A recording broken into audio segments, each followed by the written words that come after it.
Un après-midi ensoleillé, la grande ville vibrait au rythme des klaxons et des pas pressés.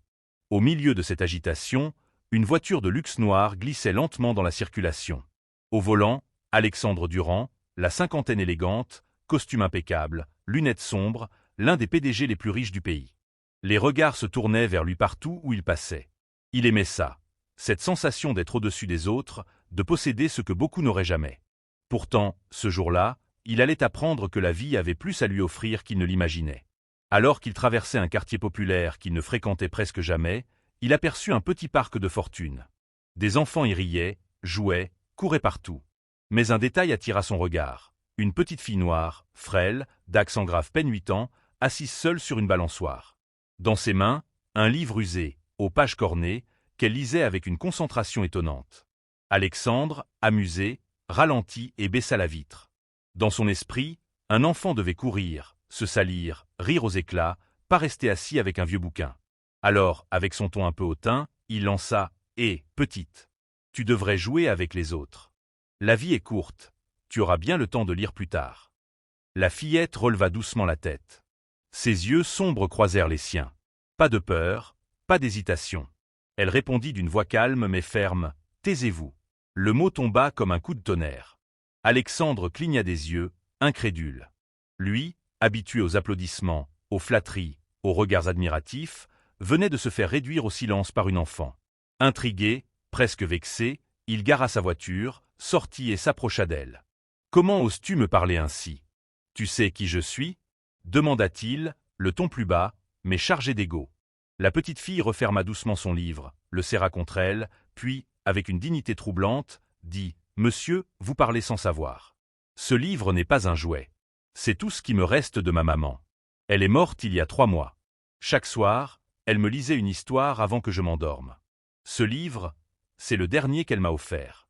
Quand je le lis, j'entends encore sa voix. Alors quand vous me dites de le laisser tomber, vous me demandez d'oublier le seul endroit où elle existe encore pour moi. » Un silence s'installa. Les cris d'enfants au loin paraissaient lointains, étouffés. Alexandre, l'homme d'affaires inébranlable, sentit son cœur se serrer. Il ne trouva aucune réponse.